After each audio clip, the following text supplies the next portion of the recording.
So let's go ahead and get started. Good morning, everyone. Welcome to our quarterly meeting. It is December of 2025. For folks who don't know me well, my name is Craig. I use he and him pronouns. I currently am the vice chair of the Alliance. I also work with Youth Line at Lines for Life, and just really happy to have you all here today. As we get started, I want to just do a quick overview of kind of what our day looks like. We will start by sharing our community agreements.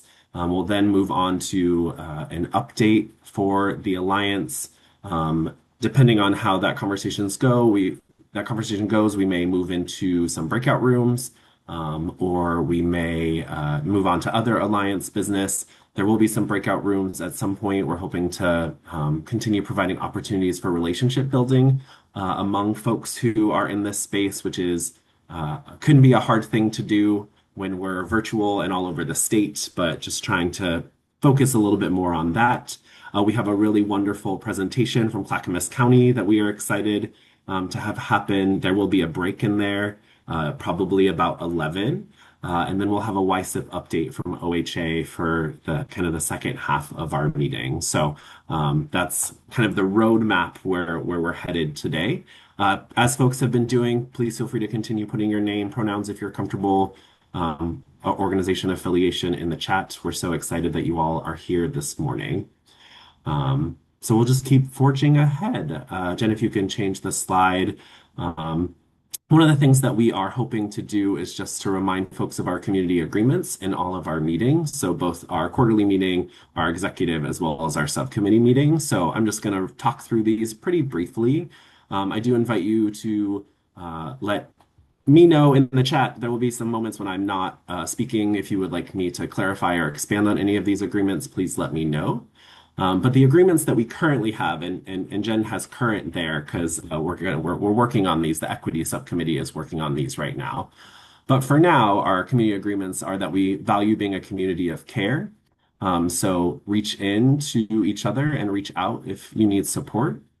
We are aiming to be in the growth zone, so helping to teach each other as well as learning ourselves. We want to challenge oppression and racism as we experience it in this space and other spaces. Hopefully, we understand that intent does not always equal impact. And so being focused on our impact and making corrections when we have a negative impact on others. Hopefully replacing judgment with wonder, being curious, asking questions, seeking to understand. Be aware of how much you're speaking. If you're a person who speaks a lot, maybe take a little bit of a backseat to allow space for others. That next one there, creating space for others to show up, ask questions, seek more information. Check for understanding, right? If you are sharing something or others, receiving it in the ways that you intend. We hope that you will speak your truth, but also be aware of the ways in which you hold privilege and how that impacts how you show up in a space. And then we are always hoping to strive for suicide safer messaging and language in this space and all the spaces that we are in. So those are our current community agreements. Please feel free to reach out throughout our time together today if you need support with any of these, if you have questions, or if you feel like these agreements are not being met. I, as a facilitator, Jen, we will try and be on top of that. And if we miss something, please do let us know. Any questions? Just looking at the cameras I can see. Okay, cool. Yeah, Graham, go ahead. Hi, everybody. Graham Turner, he, him, his. The chair of Oregon Campus's United for Suicide Prevention. I also work at Pacific University, and Pacific just announced a plan to merge with Willamette, which has caused uh, a moderate kerfuffle for lots of different people. So my hope and plan had been to be here all day today, but I'm probably only going to be here for like the first half an hour. I apologize, but higher ed, we have lots of town halls and big fields. So yeah, I'm glad I'm here, but yeah, just want to take a little time to say that's why I'm probably going to drop out early, but I'm excited to be here. Thanks, Graham. I don't know when that news was announced. I had not heard it yet. So that sounds like it might be hot off the presses. It was yesterday. So yeah, Oh, oh we live in wow. a dynamic world. So there, yes. Yeah. Wow. Okay. Okay. Well, thank you, Graham, and thank you for taking care of yourself. And yeah, if folks need to step out, we are here as much as we can be, but we also have full lives and jobs also happening at the same time. So awesome. Any other input, questions, thoughts? Okay. Roger is missed. All right. Well, we are going to move on to an Alliance update that we want to share with all of you. I think I'm handing it over to Cheryl Ramirez first, who is the Executive Director of Orbit. And then Jill will also chime in, Jen will as well, and I will wrap us up with the that update. So, Cheryl, I'll hand it over to you. Thanks, Craig. Hello, Alliance. It's been a long time since I've been in this space. It's really good to see you all, and I even see a couple people who have been here since the beginning. As Craig said, I'm Cheryl Ramirez. I'm the Executive Director of the Association of Oregon Community Mental Health Programs and of our new 501c3 Orbit, standing for Oregon Behavioral Health Innovation and Training. I'm here. I want to start with a little history. I see Stephanie and Karen here who have been here from the beginning, and you'll know this, but I thought I'd start with just the background. So, the Alliance to Prevent Suicide was formed in 2016. I actually created it together with Oregon Health Authority, Behavioral Health Division, and Public Health Division, the suicide prevention coordinators at that time. They were quite intentional about making the Alliance an external organization, and with the ability to advocate for legislative and other policy changes to promote suicide prevention and make our state better. So they decided that because of AOCMHP's connection with the public behavioral health system, particularly community mental health programs, and the fact that we are a trade association, so we were able to advocate for legislation that this would be a perfect place to have the alliance. So that's how that started. In the first year, we kind of muddled through without staff. I was just doing my best in partnership with the suicide prevention coordinators at OHA. And then luckily, and very fortunately, OHA was able to provide us funding to hire a full-time staff. That was Annette Marcus. She was hired in 2017. And she went on to lead the Alliance for over 7 years. We were also, again, fortunate and grateful to Oregon Health Authority to let us hire a second staff in 2020, and that was Jen, who is still here. And she's been here for almost 6 years. At the time that the bylaws got revised, I think a little over a year ago, to reset the Alliance role, our organization struggled quite a bit with our identity. And ultimately, as you know, Annette Marcus left earlier this year. Then Chris Bifulco took on the role of overseeing the Alliance as part of her managerial leadership duties. And as you probably also know, that she left in late August. So that led us to do some self-reflection about Orbit's mission and really our skill set. Um, and we found ourselves at a crossroads. Um, so we were thinking about Orbit's mission and the future, and we came to the conclusion that it is time for us to hand over the reins or turn in the keys. I wasn't sure which analogy to use to OHA, to find another organization to take on this role as hosting the Alliance. We'll still be involved. We are still going to oversee the Alliance for the next 6 months, January through June. This will be a transition period.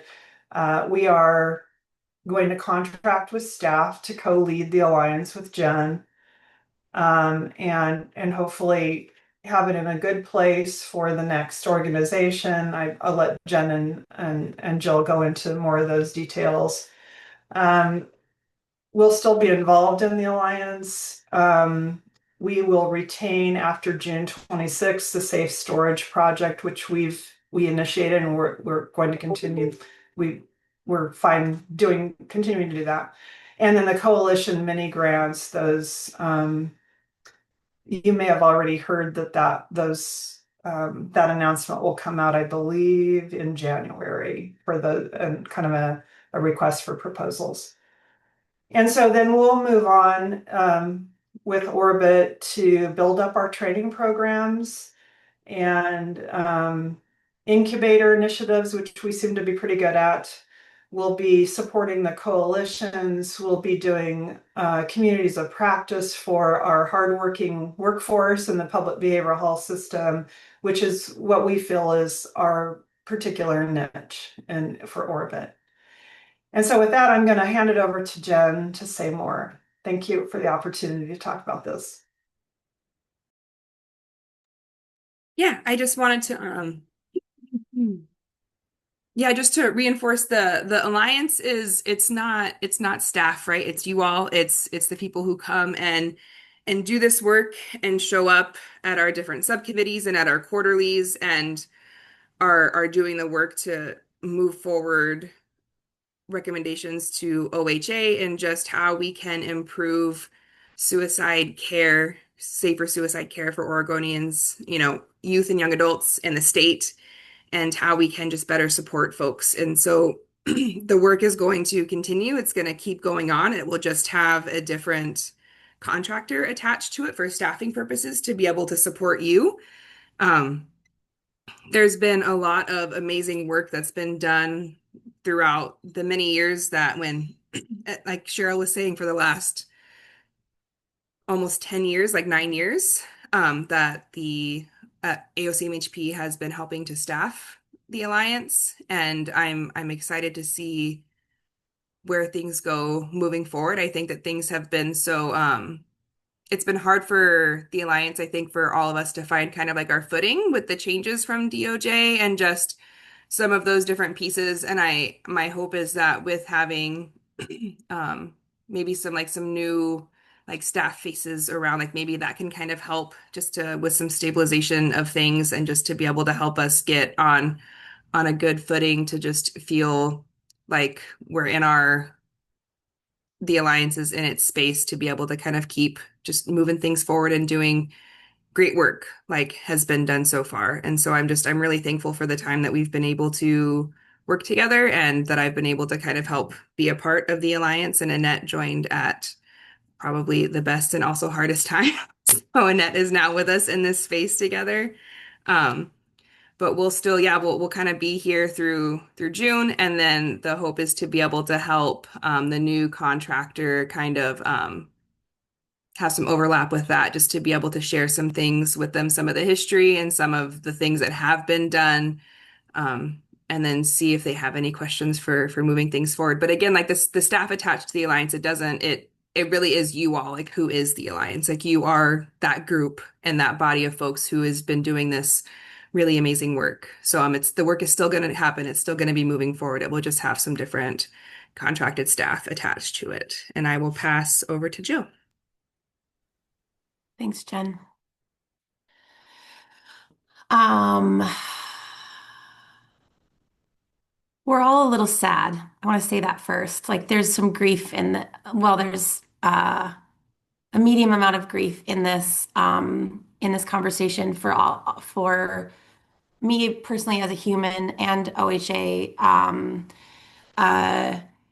And we have over the last couple of months in these conversations have thought through um have thought through kind of the options and where we were at and what made sense and appreciate your words, both Cheryl and Jen, about that the crossroads, the swapping baton. What were the analogies? Changing the keys. Turning in the keys, handing over the reins. Yeah, that over and over, it landed in a place where it felt like that we all supported this decision. That it felt like it is the right time given all the things that are around, and so that feels important. That for you all to hear too. That there's an immense amount of respect and trust and honor and gratitude um, that remains. And what a beautiful gift to be able to turn in the keys in a way that is both beautiful and sad at the same time. Um, and that contains, I think Jen, you said this really well, like contains a lot of really strong and genuine hope for the future. Like, what could this next season look like, or era, if you're if you're a Swiftie? And that ultimately what I in a group of people that have withstood a lot of transition over the last year and a half that were headed into one more transition period and that we collectively think that that actually might bring kind of more rootedness or stability for the next season. So all of those things are swirling around gratitude, respect, grief, and hope for the future.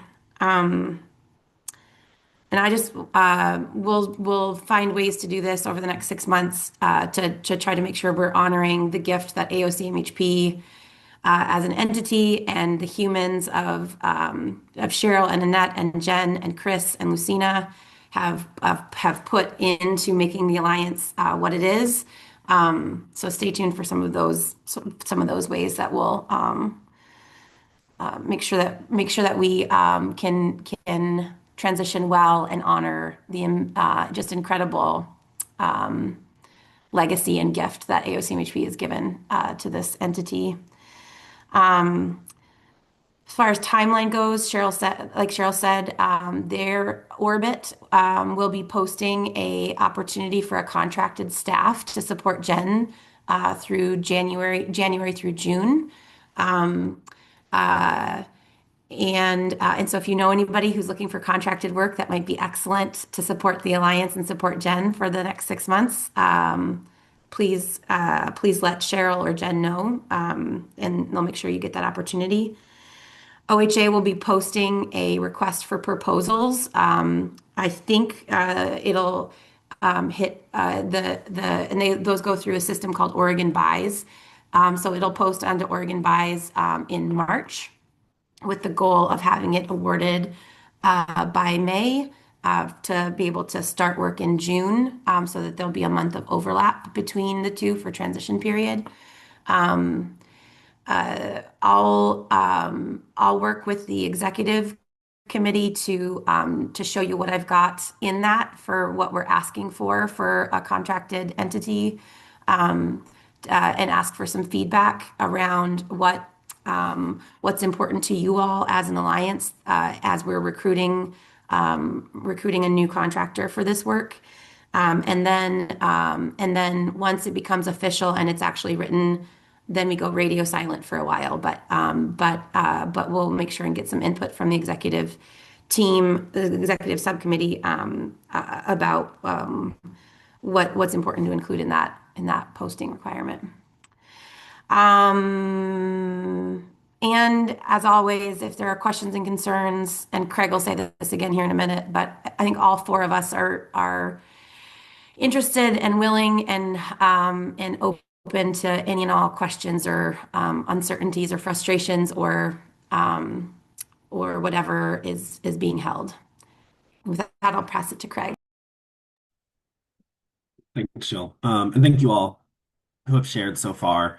I just want to say and like acknowledge and recognize that like our group has gone through a lot of transition of late.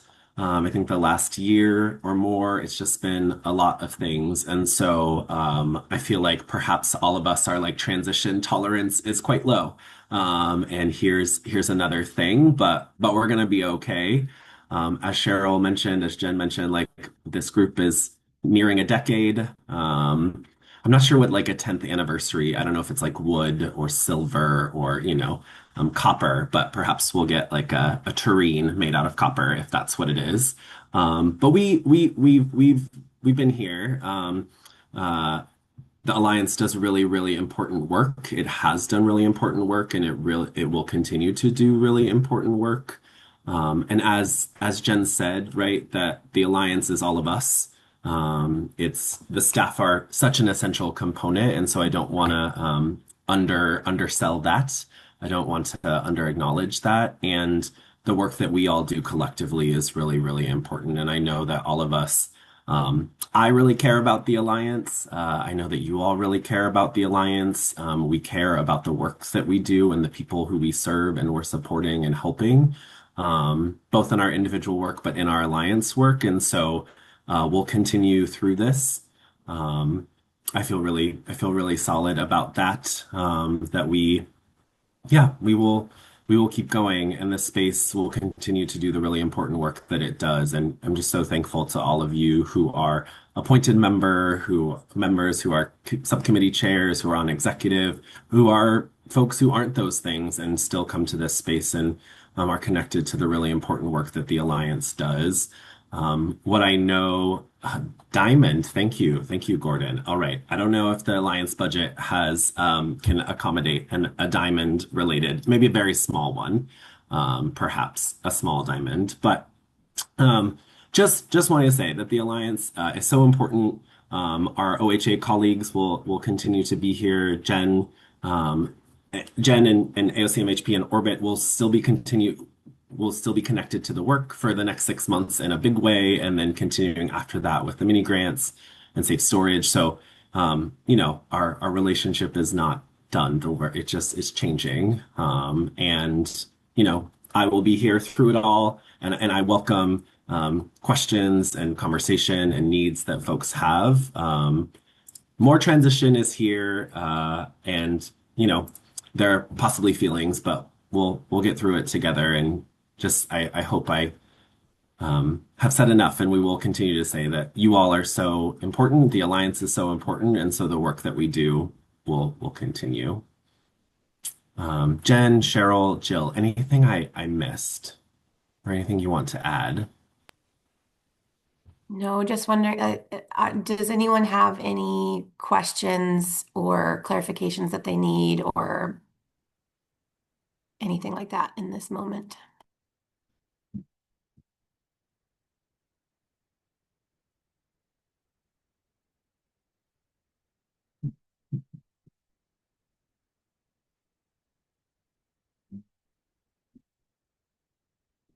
Um, sorry, I can't find my hand raising thing.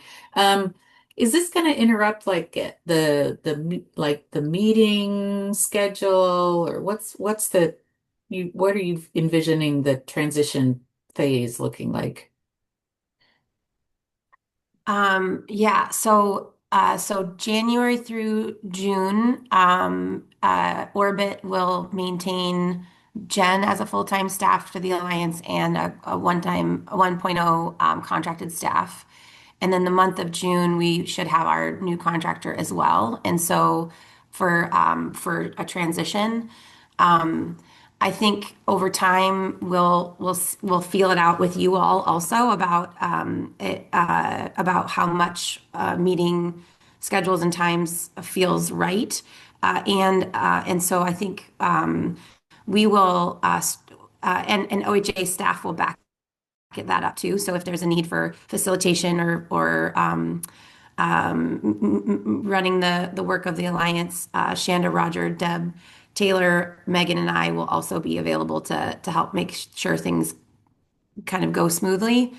And sometimes the Alliance has said we want to take a break in July, or we want to we'd like to pause, the advocacy work and advising work and do some relationship building things. So our intention is to be ready to meet would be normal and hold it with an open hand for what would meet the moment. Yeah, Long-winded way of saying it doesn't have to impact meetings. that was going to be my summary as well, Jill, that I think our hope is that that a lot of business will continue, a lot of work will continue.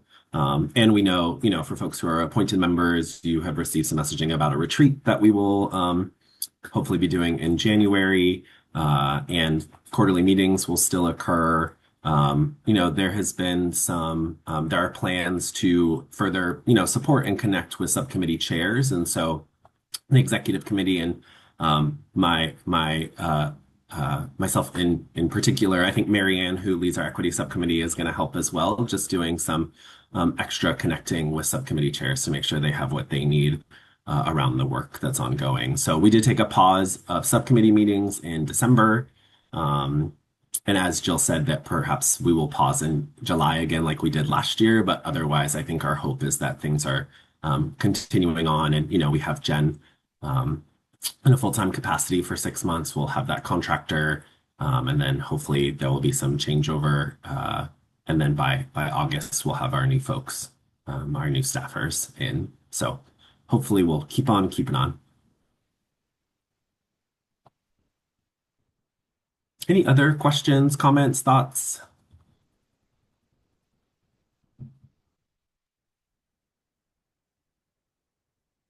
Hi, everyone. I didn't, excuse me, I had no idea this was the conversation I was dropping in on. And so I apologize. And I guess I just wanted, I'm Annette, for those of you who don't know me, and worked with the Alliance for a long time. And I just wanted to reflect that it sounds like from what I'm hearing, this sounds like a good plan for moving forward, and that the field of suicide prevention is so vibrant and there's so many strong players in it that I feel like they're in a way passing the baton on to another organization probably makes sense. And I'm really excited to hear that AOCMHP will continue to do the mini grants and the safe storage work, which have been real innovations. And I've missed you all a lot, and I hope that I can find in our new incarnation a way to engage with the Alliance and the important suicide prevention work that happens there.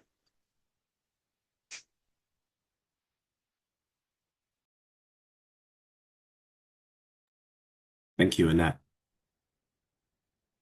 And the appreciation to you and, Jen and Cheryl and others who have been leading this space for a long time.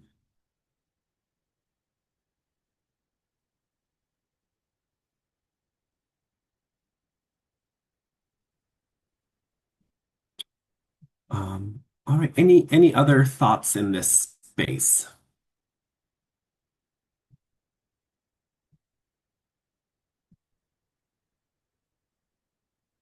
I'm both an extrovert who doesn't want to like push things along too quickly, but also Zoom silence is a particular thing.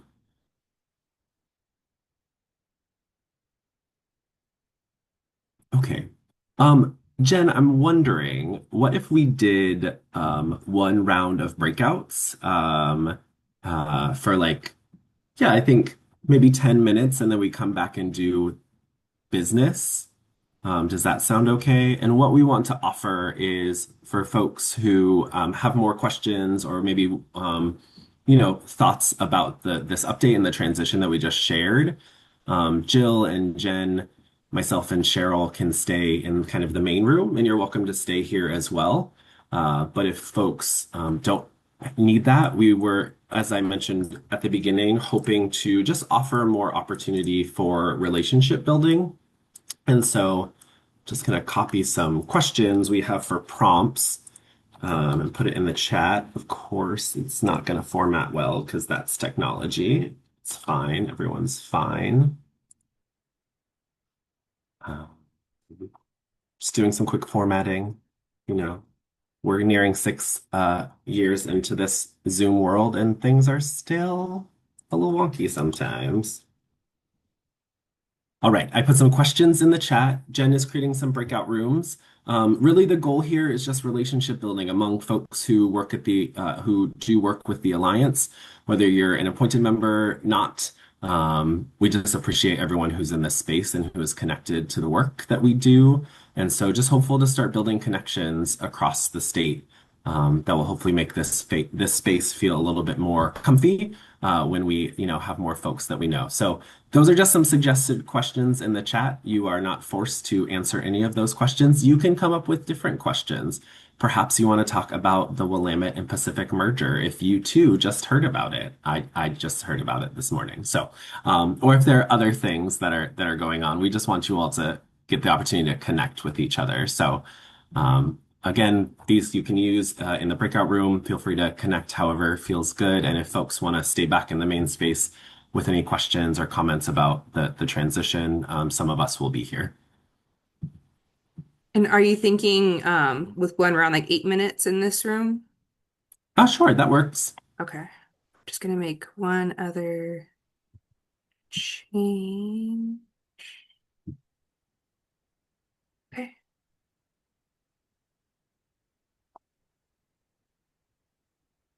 All right, the rooms are open. See you all back in about 8 minutes. Hi, everyone. Welcome back. Just wrapping up our conversation from this big room here. Hope you all had nice conversations. Taylor is thanking room 8 for a robust conversation. I'm hopeful there were many of those. Our initial goal was to do a couple rounds of that, but time doesn't always work as we want it to, and agendas change. So hopefully there'll be more opportunities for that in future quarterly meetings. But welcome back. I think we have a presentation around 10:30 that we're hoping to get to. So in the meantime, we're going to just move through some Alliance business before we get to that presentation. Jen, I think the next thing that we're going to do is approve our quarterly meetings, our quarterly meeting minutes for September. And so just a reminder, sorry, I'm kind of out of whack. Jen, if you want to go back 2 slides, just or maybe it's the next slide about who the current members are. But just a reminder, if your name is on this list, you are a person who can officially vote for approving the minutes that we are about to do. But hopefully everyone got the materials prior to this meeting, which included the September minutes. And so what we will do next is we will call for a motion, which I think is the voting process. Sorry, Jen, I'm having you skip all over.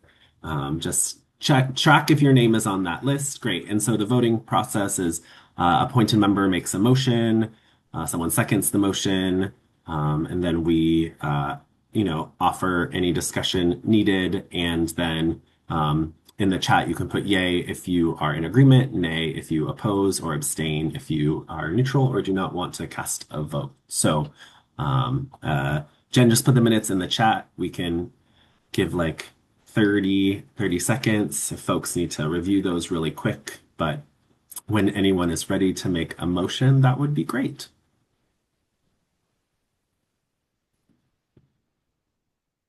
I make a motion that we approve the meeting minutes from September. Awesome. Thanks, Jill. Would anyone like to? A second.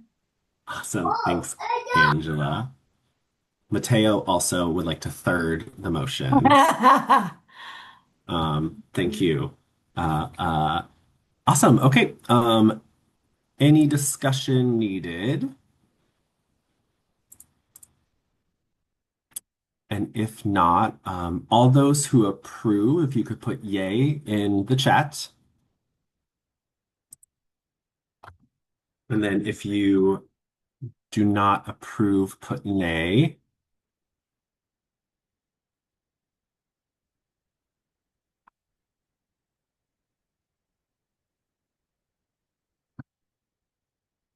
The minutes pass. Awesome. And the minutes pass. Thank you all so much. Okay, so the next thing we just wanted to vote on some executive subcommittee openings. So the executive subcommittee currently meets the second Tuesday from 10 to 11:30. Those who are on the executive subcommittee need to be appointed members through OHA. We are looking to fill an at-large school representation, youth and young adult member, two folks with lived experience. I do think we have some nominations that we are going to vote on. So this is where my process question comes in. Do we vote for these two folks separately or together? A slate or individually? We can do a slate. Okay, awesome. And Unless there's unless anybody has like, oh no, I see that person. Ah, don't do it. If there's none of that, then we can do a slate. okay. Yeah. Um, Also, you just for your own tracking, there were more openings for our executive subcommittee that than what we are voting on. So, if you are a person who has some interest in being on the executive subcommittee for some of those other positions, please feel free to nominate yourself following. I mean, I don't know if they can nominate themselves in this moment, Jen. You can help me with that, but we can nominate between now and the March quarterly and vote then. Um, Let's do between now and the March quarterly. We do have two people who are applying for membership that fit our Senate Bill 707 requirements, and those folks can apply throughout the year. And those two people are also interested in applying for for two of the executive subcommittee openings. So we will be voting again on some exec openings in March. So if people would like to do some self-nominations, you can feel free to do that between now and March, since we'll be voting again in March. Awesome. Thanks, Jen. As we were doing the vote for the minutes, I knew Kelly. I was like, Kelly, I know Kelly has a better way to do this that I need to like commit to memory. So thank you, Kelly, for putting that in the chat. Jill also mentioned that we can have a special meeting for elections between now and the March quarterly if needed, and particularly mentioned a chair role. If any of you have interest in a chair or a vice chair, would just love a partner in this work. And so, if you have any interest in being the chair or vice chair, the requirement is being a member of the Alliance for 1 year, an appointed member for 1 year at least to be considered for chair or vice chair. So, for And future reference. an appointed member and participating on a subcommittee for 1 year. Gotcha. Thank you. Yeah. The participating was the other. Thank you. But for now, we have two folks who are interested in helping fill our executive subcommittee vacant positions. Susie Sadelman for school representation and Stephanie Willard for lived experience. Wondering, I'm again trying to like check the chat for Kelly's recommendations. So these are uncontested, not contested positions, votes that we are doing. So wondering if folks have any discussion on either of these candidates.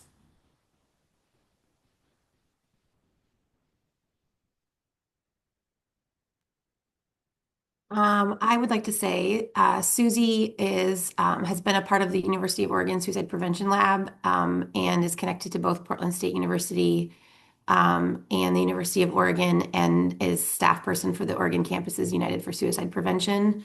And so the school representation is post-secondary for the record.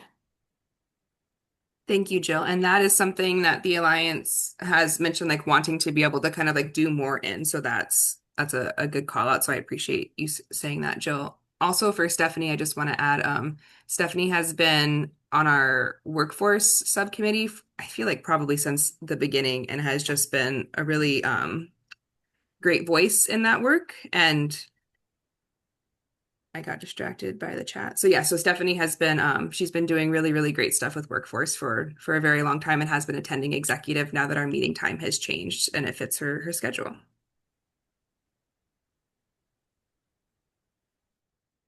Awesome. Any other discussion or thoughts on the candidates?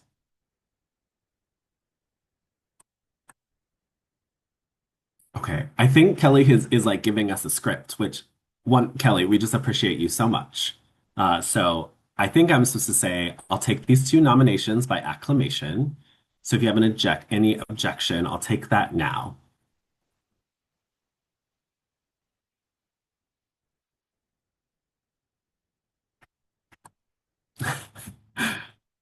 If there are no objections, then they are both confirmed by unanimous consent. I'm really good at reading aloud, everyone. So that would like, thank you, Kelly. That's great. Okay, awesome. Check that off. We are so excited to have Susie and Stephanie join the executive subcommittee. And just a reminder, if you're like curious about the executive subcommittee and want to check it out before you commit to a role. That's what I did. They are public meetings. And so you are welcome to attend those. Anyone is welcome to attend those. They are open meetings. And so you can get a sense of like what that space looks like, and how participating in that space goes, before you submit a nomination for yourself. And if you have any questions about chair or vice chair, please let me know. Would love to chat with you about it.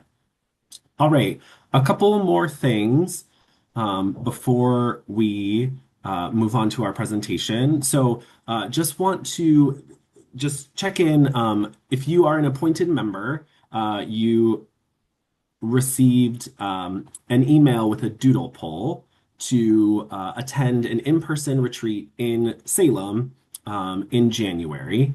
And again, I specifically mention appointed members because OHA will cover travel costs, and meals for appointed members. And so that is why that like specificity is there, because we're hopeful to get as many folks in person as possible.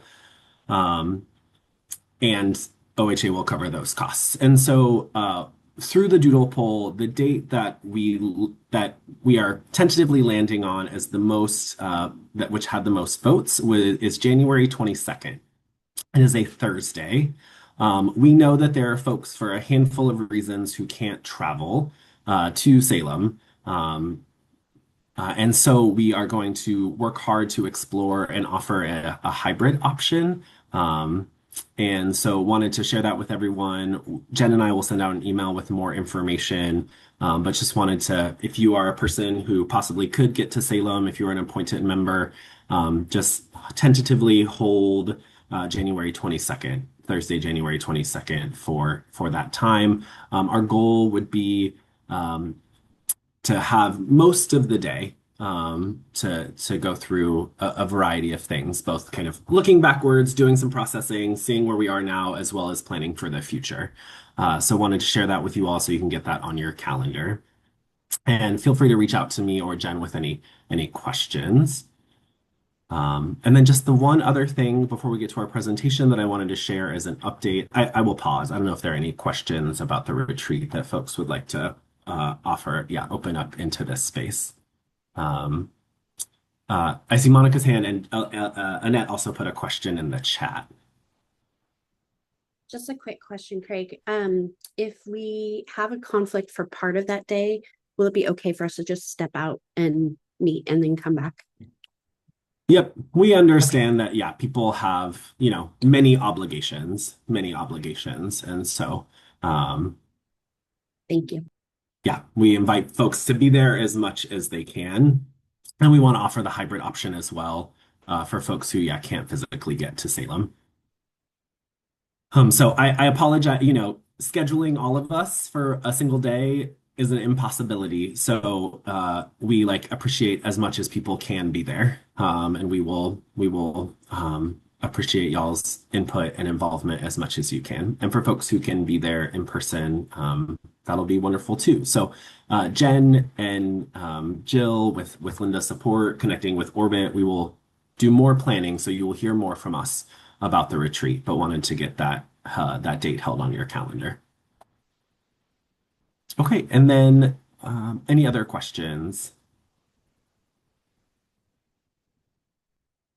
Okay, cool. So the final thing that we wanted to share, many of you received an email earlier in the fall with some commitments that the Alliance was doing around our ongoing equity work. And so we shared that we would bring an update to this quarterly meeting. And so I invite anyone else who is in the equity subcommittee space to jump in and join after or as I'm sharing. But Mary Ann is not in our meeting today. And so she is our wonderful equity subcommittee chair. I think she is also looking for a co-chair, but may have had someone interested already. But she is also looking for a subcommittee co-chair. So if you're an appointed member who might want to co-chair the equity subcommittee with Mary Ann, please let one of us know.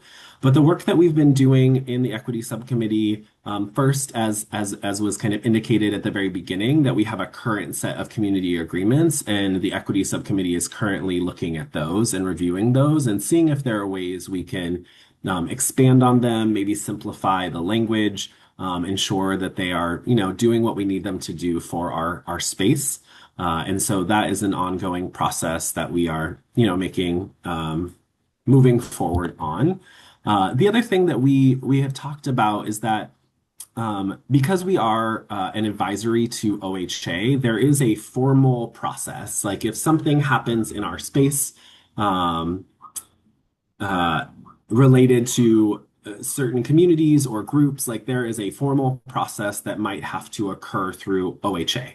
But there might be other things that don't initiate that process, right? But could still benefit from conversation, education, dialogue. And so what the equity subcommittee is working on is a growth process, that a growth zone process that will help folks to both be able to name if harm or discomfort or negative impact has occurred. And then hopefully inviting folks to grow and learn more if they feel like they are someone who has caused some of that impact. And so what I think Jen is sharing in the chat is just a draft of our form, and that's for folks to like indicate that something has occurred, or indicate that they think they might have done something, and would like some support in that growth zone process. There also is a beautiful graphic that I think Marianne put together about what that flow chart might look like if you're participating in the growth zone process. So I think that link is also in the chat. I don't have it open right now, but I think I've seen things popping up. So thank you to Jen. And then finally, um, we also have a liaison role that we've been working on for quite some time called honeybees. And what we are hopeful that honeybees or who honeybees might be are folks who are interested, invested, excited about helping with the Alliance's equity work. And whether that's participating on the equity subcommittee and also being in other subcommittee spaces, or just helping be a facilitator or an educator as part of the growth zone. There's a form with that shares a little bit more explanation as well as you can put your name and information if you might have some interest in being one of those honeybees. And so all of that is what the subcommittee is working on, the equity subcommittee is working on right now and continues to work on. Those meetings occur once a month, like all of our meetings. It is not currently in my brain which day of the month and which week of the month, but we can share with you when those equity subcommittees occur if you're interested in joining. I think it's a Tuesday morning. Um, but we'll get that in the chat. So any questions or folks who have attended recent equity subcommittee meetings, what did I miss? Anything you would add?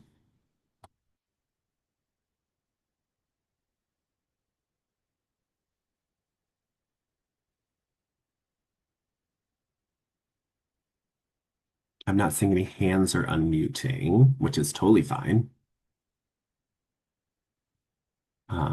Okay. I think we want to just say again how important our equity work is, how it's ongoing, how there are slip ups, and we're all continuing to work toward this, right? And so you'll continue to hear more from the equity subcommittee. Uh, uh, Thank you. And Tim put in the chat Fourth when Tuesday, not fourth Friday, fourth Tuesday. fourth Tuesday of the month. Awesome. Okay. Any questions before we move on? I think Kelly wanted to sing. In the chat. I just want, I've been in the equity subcommittee. This is such good work. And I just want to give extra shout outs to the folks who put in a lot of work to really do some nuanced thinking around this and really lean in. I just appreciate that. I had hoped to be more a part of that, but then I broke my leg and was just crying on my couch for a while. So just thank you so much to those folks who put in extra time outside of the committee meeting to put this together. Yes, thank you, Shanda. I think Marianne's leadership cannot be understated, and we're so appreciative to her. Um, and like me, she is also looking for a partner in the work. So if that's you, please do let her know. Okay, wonderful. Well, I think we will move on. We're a little bit behind, but we are so excited to have a couple of. Oh, make sure to register for 2026 quarterly meetings. That's our last little bit of business. The link was just put in the chat for our March and June meetings. So make sure if you have not already registered for those meetings, go ahead and register. Okay, now I think it's time for our Clackamas County colleagues. We're so excited to hear more about an app that they recently launched. I don't know, Gally or Jen, if you want to say more by way of introduction, but we are happy to turn it over. I think I'm just listening. I think Jen, um, I know Cameron Brown and Carlos Benson Martinez are, I believe, in the room from Clackamas County. Yes. Hi, everyone. Good morning. I apologize in advance for being off camera. I'm experiencing some pretty unstable internet that I'll need to figure out after this. But my name is Cameron Brown. I use she, her pronouns, and I'm a program planner with Clackamas County Public Health, where I've had the honor to work with the amazing Gally and Carlos on this project. And I'll let Carlos introduce himself. Hi, my name's Carlos Benson Martinez, he, him pronouns. My primary role with the county is youth housing program planner with Clackamas County Housing and Community Development. And I also am a steering committee member of the Suicide Prevention Coalition. And today we're here to share a little bit more about a project that has been a few years in the making, and we're very excited that it's now finally available. It's an app that we had developed called Compass to Connection. So, Carlos, I will pass it over to you to provide a little bit more background. Thanks, Cameron. So to give a little bit of background, in 2016, the Suicide Prevention Coordinator and Suicide Prevention Program were created at Clackamas County. And then in early 2018, Clackamas County experienced a cluster of youth suicides where 4 young people died in a 5-day period. And those deaths really caught the attention of the broader community and made it really clear that it would take multiple voices and organizations working together to prevent additional lives being lost to suicide. And so the Suicide Prevention Coalition of Clackamas County was established in October 2018 as part of this strategy. And between 2018 and 2023, the Suicide Prevention Coalition partnered with the University of Oregon Suicide Prevention Lab to engage the community in listening sessions that include interviews and surveys with lots of different members of our community. And the themes and insights generated from the engagement helped to inform the Clackamas County Suicide Prevention Strategic Plan, which was released in 2023. And just a little bit more background. So, like Carlos was saying, the information that we collected from that community engagement highlighted 4 distinct priority areas for the strategic plan. And one of those areas is centered around youth and young adults and the agencies and individuals who care for and support them. The other priority areas include mean safety, so collaborating with the firearm community, law enforcement, community organizations, etc., to promote safer means, securing them, and then also our healthcare priority area to promote suicide prevention as a core component of healthcare services and implementing best practices for identifying and supporting individuals at risk for suicide. And lastly, the community priority area, which is a bit more all-encompassing, really focused on developing and implementing community-based programs that support education and promote wellness in the community. Also of note, these priority areas are going to be reviewed and they may change in 2026. But when we were developing this app, these were the 4 priority areas that we were collaborating with. So the Youth and Young Adult Action Team's goal is for youth, young adults, and the agencies and individuals who care for and support them to be provided with the skills and resources to understand their role in suicide prevention. And so, using the strategic plan, we were able to identify strategic directions to help guide the Youth and Young Adult Action Team.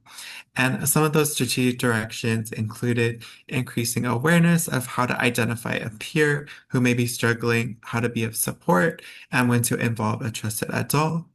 Increasing parent caregiver awareness about suicide warning signs and other areas of suicide prevention, such as intervention, postvention, and how to navigate accessing help.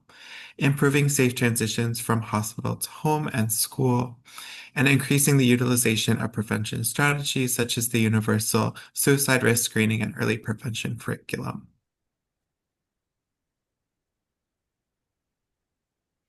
And we know that youth and young adults face really unique pressures and challenges that can impact their mental well-being.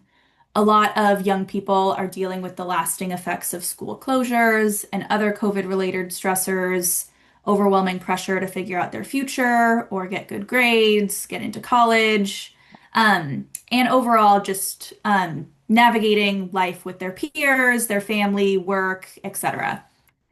And in Clackamas County, among 6th, 8th, and 11th graders in 2024, we saw through the student health survey that 10.4% reported having poor emotional and mental health, and 11.2% of students had considered suicide. So this is a really big need in our community, which is why we wanted to focus on getting some more resources for this population. The Youth and Young Adult Action Team heard from the community that there's a need for additional guidance in navigating these really complex issues related to mental health. And so the group recognized that to address this gap and to better serve youth and young adults, it's important to have a resource that's really accessible to them, such as an app. And so thanks to a partnership with Clackamas Education Service District, the Youth and Young Adult Action Team was finally able to launch our app, Compass to Connection, which is now available on both Apple and Google App Stores.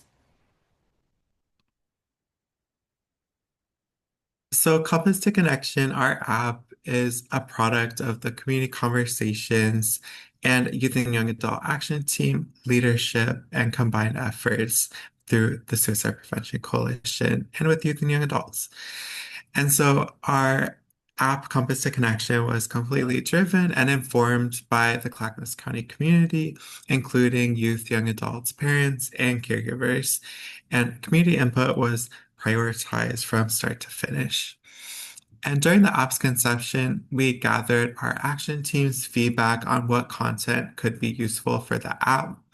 And then earlier this year, we conducted listening sessions with 3 youth groups to get their perspective on the app's content, usability, and relevance. And so the engagement and feedback informed our first iteration of the app. And main features and topics of the app include crisis resources, which includes really local resources in Clackamas County, broader resources in the Tri-County region, Washington, Multnomah, Clackamas, community-specific resources like LGBTQIA+, youth of color, youth experiencing substance use challenges, etc. And also national resources. So anyone accessing the app from anywhere in the United States would be able to find resources that can help them. We also have a really thorough section called General Resources and Education, and that covers a lot of broad topics like myths about suicide, advocacy and support groups that youth might be able to access and what those can do to support them, and also intersections with mental health. So intersecting challenges like houselessness, social media, substance use, healthy relationships. We also have a section covering support after a suicide. So what grief resources are available both from Clackamas County itself and other organizations in the community.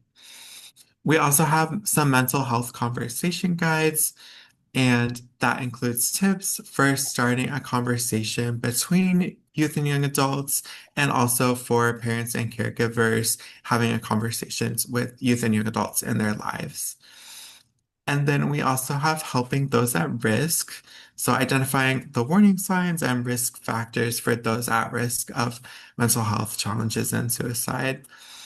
And then resources for parents and caregivers. We wanted to offer tips for creating a safer home, emergency department guides. That one was created by OHA, and other support for parents and caregivers. And all of the sections that are included in the app, especially the education sections, were drafted by Youth and Young Adult Action Team members, including the Youth and Young Adults on our action team. So a lot of input from those folks, which is really awesome. And now we have a short video to kind of walk you all through what the app looks like and also a review of what Carlos and I had just said. So apologies in advance for any duplication, but I am going to hit play, and if you can't hear it, please let me know. Hi, my name is Gallie Murray, and I'm the Suicide Prevention Coordinator with Clackamas County's Public Health Division. Suicide remains a persistent, pervasive, and yet largely preventable cause of death. Every death by suicide carries a substantial and long-lasting ripple effect into our community. Here at Clackamas County, we're dedicated to promoting mental health and preventing suicide through programming to increase community connection, trainings that destigmatize suicide, secure storage items that create safer homes, and strong partnerships with community members just like you. At the heart of this work is the Clackamas County Suicide Prevention Coalition. This group consists of community members representing schools, law enforcement, veterans, youth, and much, much more. In 2023, the Clackamas County Suicide Prevention Coalition informed the creation of our Suicide Prevention Strategic Plan, which identified youth and young adults as a key priority area for our work moving forward. This prompted us to create the Youth and Young Adult Action Team, which is an arm of the coalition that focuses on suicide prevention for youth and young adults. Hi, I'm Carlos Benson Martinez, the chair of the Clackamas County Suicide Prevention Coalition's Youth and Young Adult Action Team. There are many challenges facing youth and young adults today, whether it be stress from school, work, climate change, or something else. All of these factors play a role in our mental health.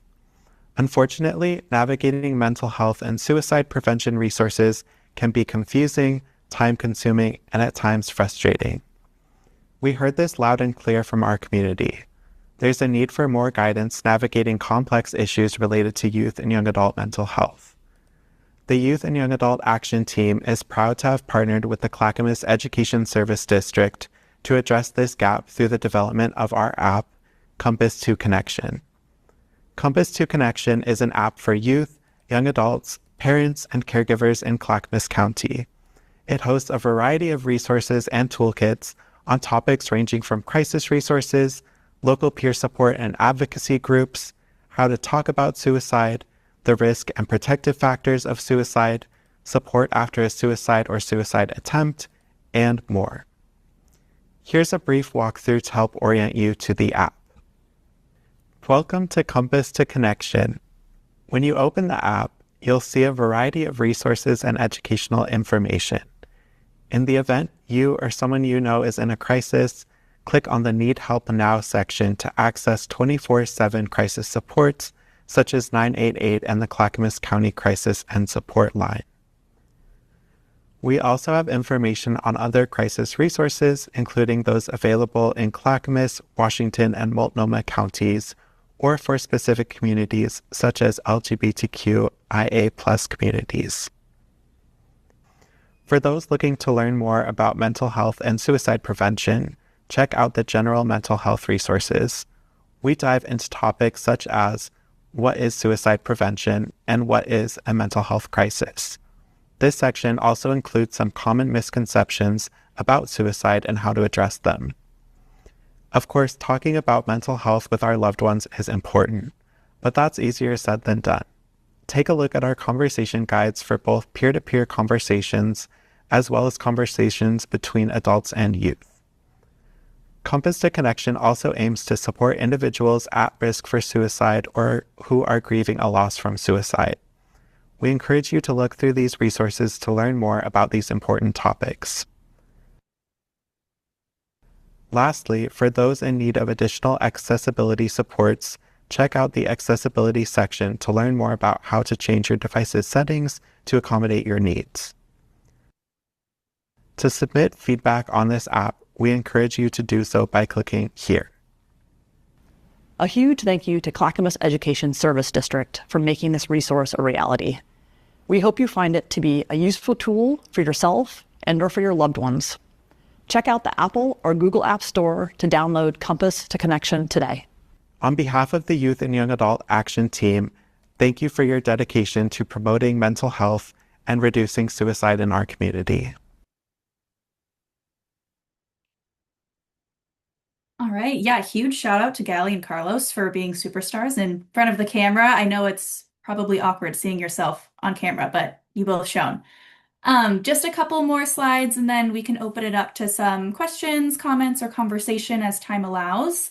But just wanted to highlight how this app does align with the Clackamas County Suicide Prevention Strategic Plan. Also recognizing that in future iterations, there are some opportunities for growth as well. So I won't read through this whole list, but one opportunity for the next iteration could be to add some information about how to increase utilization of prevention strategies, such as universal suicide risk screening and early prevention curriculum. One other thing that's not on here because it isn't specifically in the suicide prevention strategic plan, but just wanting to note that this app is only available in English, and we do recognize that that is a huge gap. We're hoping at some point in the future we would be able to provide this in other languages, but some ideas that we're floating for like a more in the near future update is having some external like Spanish resources available on one page so we can try and mitigate that a little bit more. But just wanted to note that too. So in terms of what's next, it would be super helpful and awesome if folks here could download the app and help spread the word. I see folks saying that they're interested supporting in the chat, which is super helpful. Thank you. Our goal is to promote Comes to Connection as a resource for our community and to help provide as many people as possible with the information and resources that promote mental health and prevent suicide. And we're continually going to update and improve Compass to Connection with resources that could benefit our community. And so if you have ideas for improving the app after looking through it, or if you notice content that's outdated or incorrect, or want to get a hold of us and the Compass to Connection team, you can use the app's feedback feature, which is under Submit Feedback. And yeah, any input is always appreciated, and we're super grateful for everyone for your support. And that is our presentation for the day. So yeah, happy to address any questions or comments. And I will stop sharing my screen and put in a couple of additional resources in addition to what Gally had shared, our website that we have that includes that video. So thank you, Gally.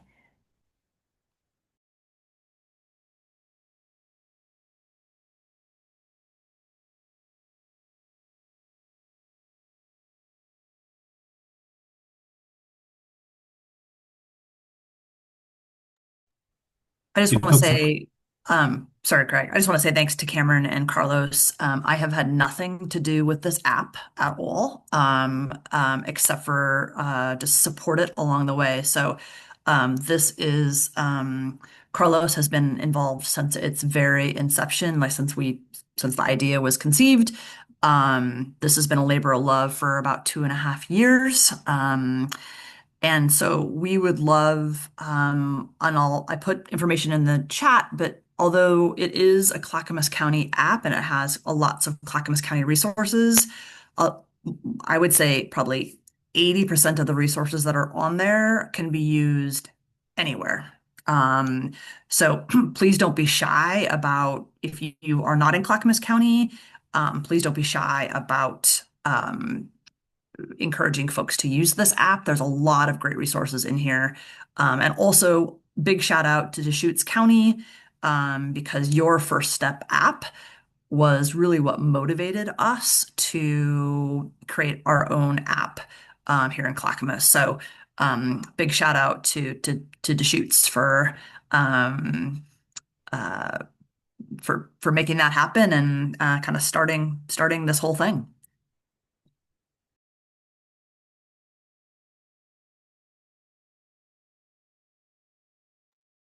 Yeah, thank you, Gallie. And I see a question around if there are social media shareables for the app, and that is a great question. Outside of the flyers, we do not have anything, but we can check internally with our communications team and see if that's something that we can develop and share out with you all. And one last thing that I forgot to mention, we are looking for, separate from the feedback, some responses for a very brief and anonymous evaluation survey so we can continue to advocate for resources like this in our communities. So I'm going to put that link in the chat. If you or others in your lives are downloading this app and are familiar with the resource and are able to take that evaluation survey, that would be greatly appreciated.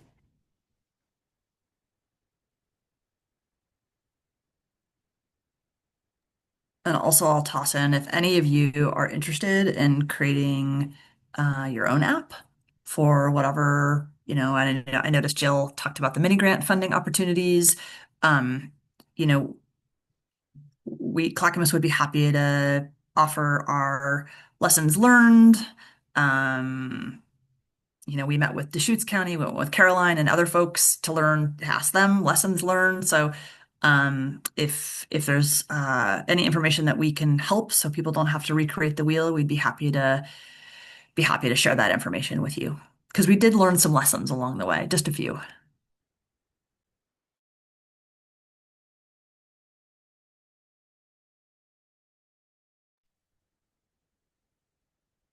All right, any other questions or thoughts? I just want to extend my appreciation to Cameron and Carlos and Gali.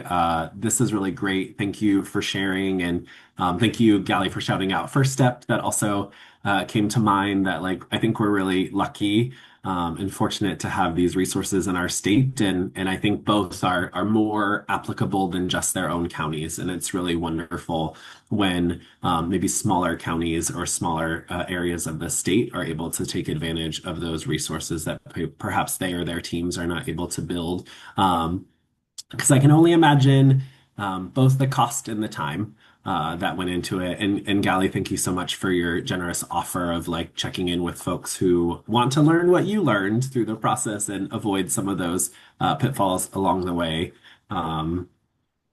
Yeah, I'm just so excited to see how all of these things continue to evolve over time and to better connect our youth with resources when they need it. All right. Okay, well, it is 11 and we are back on time. So we're going to take a break. Thank you all so much. We've made it through quite a chunk of the meeting. So we'll come back together at 11:15.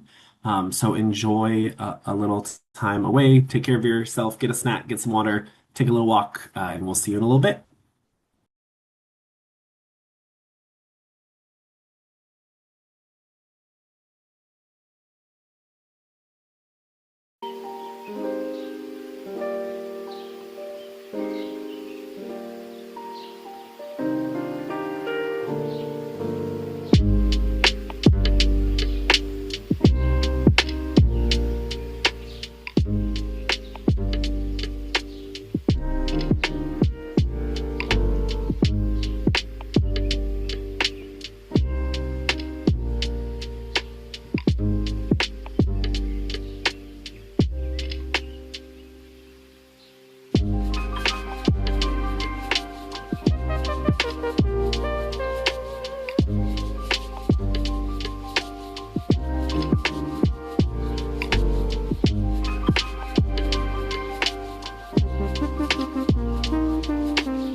Was the music playing on your end and was that good music? Okay, just wanted to. Oh, I was recording for our whole break. So when people watch this on YouTube, they will be able to watch the entire break happening. That'll be great. They get to take a break in real life too. It'll be like a whole meeting. They can also enjoy the soothing music that was happening They can. during Yeah. our break. Yes. Oh my. Welcome back, everyone. We are going to hand it over to just Jill. Poor Roger is not here, but Jill will give us a YSIP update. So Jill, take it away. Thank you. And Shanda's gonna jump in also, because really, who needs Roger? You know, if we think about it. Just kidding, we desperately need Roger. He's the best. All right, I'm going to share my.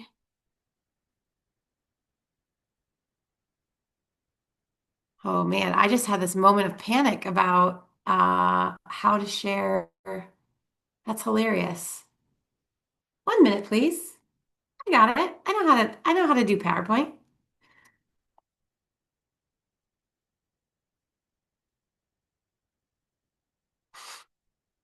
I literally can't figure it out. What is Craig? You jinxed the we've been on Zoom for okay, here. I just try to normalize it for all of Yeah. us. Yeah. Like, it's fine. It's okay. Fine. It's fine. And I know that what I'm sharing right now has both what my big slide is and the little slides, and I don't care. So put that on YouTube, Jen. All right. Our time together. And Jen or Craig, could you just gently remind me when we need to land our time? How much time we have? We were hoping to have some time for announcements at the end, so like 12:20, so about an hour. Oh, geez. Okay, we won't need that long. Okay. Okay. Excellent. Our plan is to make sure that you know we have many, many things ahead of us in the next 3 months of our collective lives, and wanted to make sure that you all heard about those things um, and knew they were coming, and lots of good work ahead as well. So.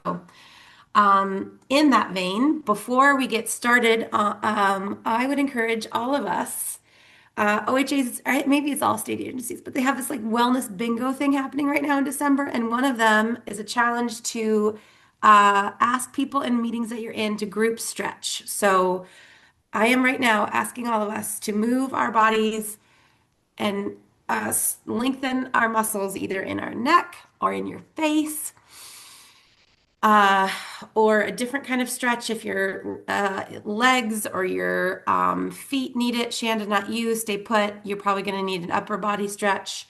But go ahead and move your body and invite it to unhunch and settle in, knowing that we can do hard things and we are a mighty, mighty crew together, and that.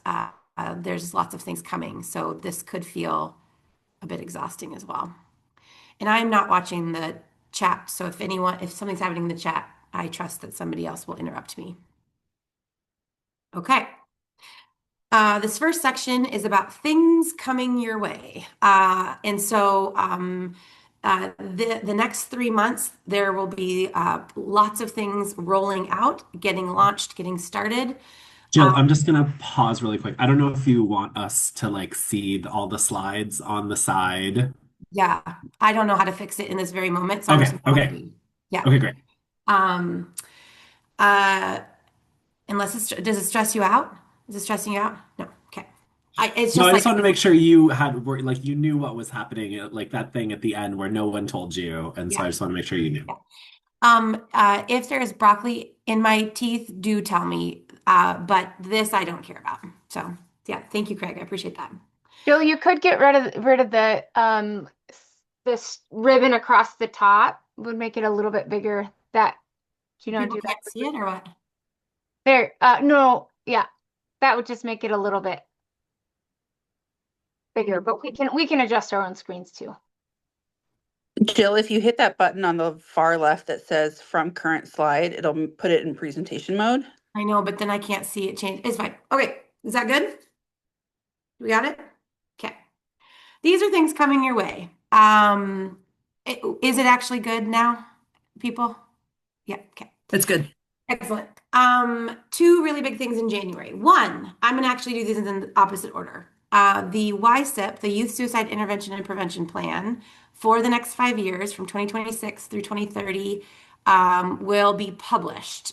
It's on track to be published January 1, which is a miracle of miracles. It has 2 steps left to go, but it's beautiful and represents the work that we have collectively done January through June of this calendar year of 2025. I showed you a sneak peek of the online smart sheet tracker at our last quarterly meeting. So it's the actual document. I'm going to show you a little bit about it, give you a sneak peek of the actual document itself. But it's both like physically beautiful to look at and full of such good work.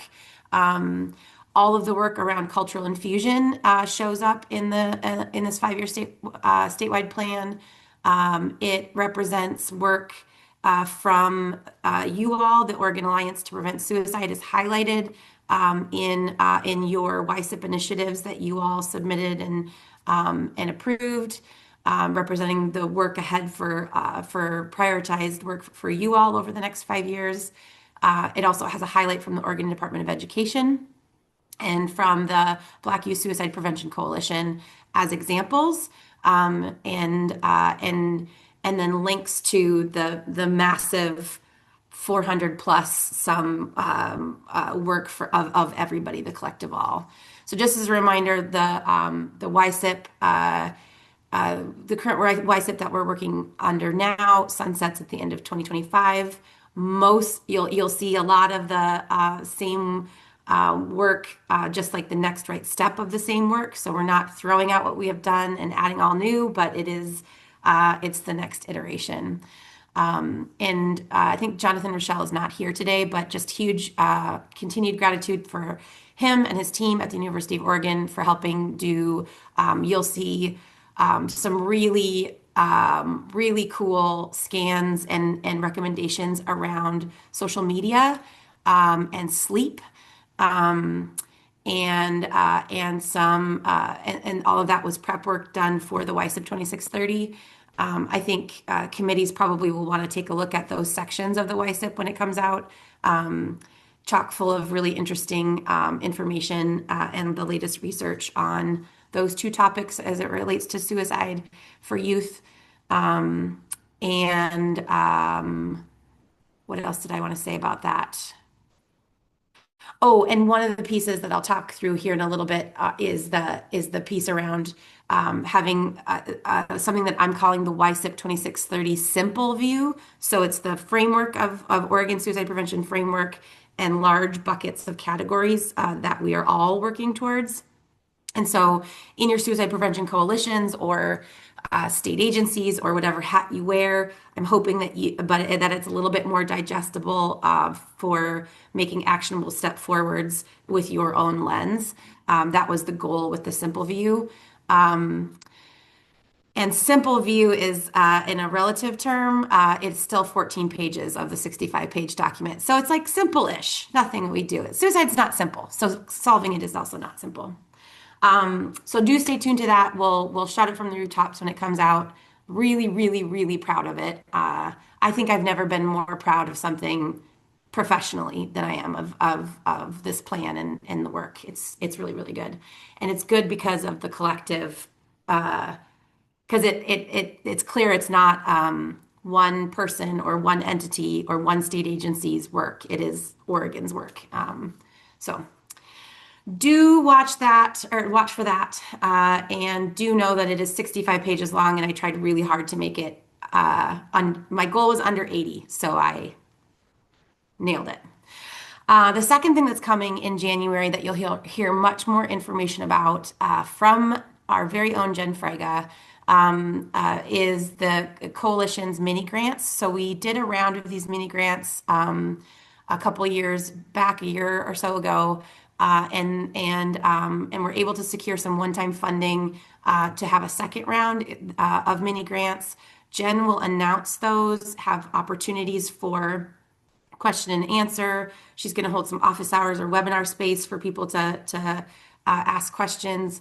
Um, uh, but just know that those are coming, and that the first round of priority will be suicide prevention coalitions.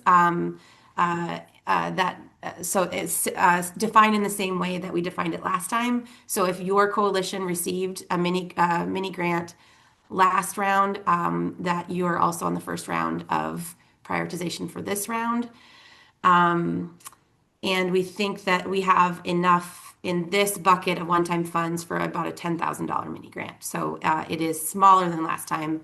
But in the evaluation pieces of the last round of mini grants, you all told me that any money is good money. And so I listened to that.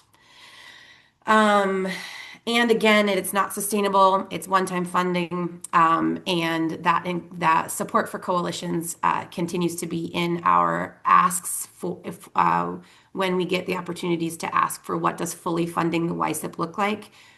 Funding coalitions is in that list of asks for sustainable funding. And as we have said repeatedly, and probably doesn't feel shocking to anyone, that this is not a season or a legislative session or a moment to ask for more money and expect success. So we continue to have it on our list and continue to want to be realistic with you all about whether or not additional things aren't being approved at the moment.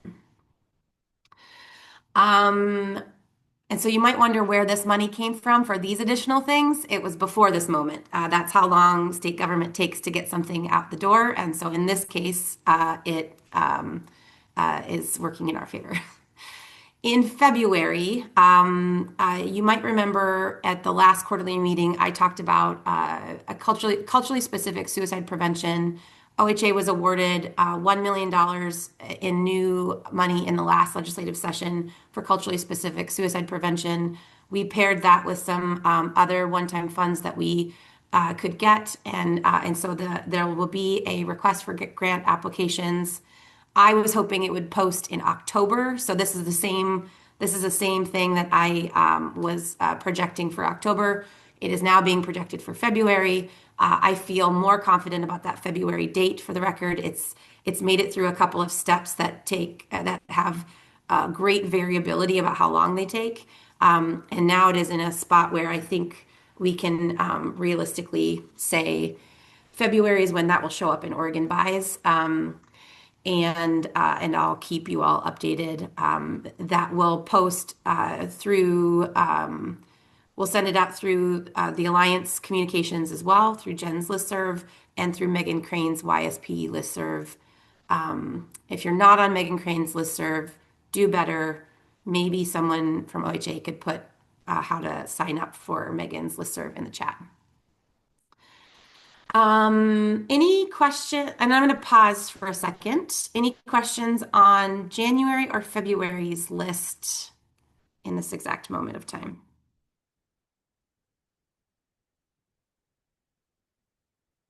Okay. And March is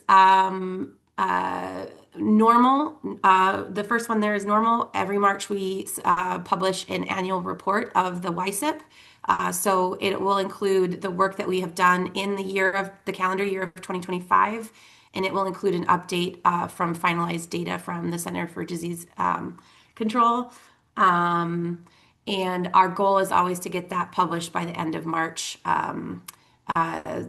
We wait for the CDC's data, and it also ebbs and flows. And this year we have absolutely, as you might imagine, no idea because nothing is normal. And so the March launch date for that depends on when we get finalized data from the CDC.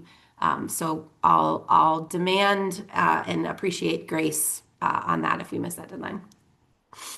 And then we already talked about this, but the request for proposals for the contract to staff the alliance will is projected to go onto Oregon Buys in March of this year.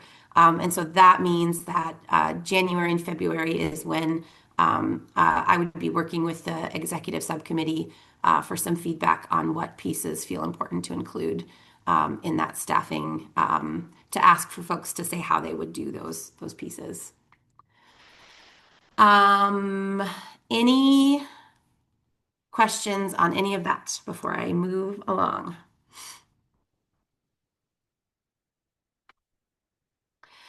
Shanda, would you mind grabbing this link and putting it in the chat? This is the Youth Suicide Prevention 2630 tracker. So I showed this last time as well.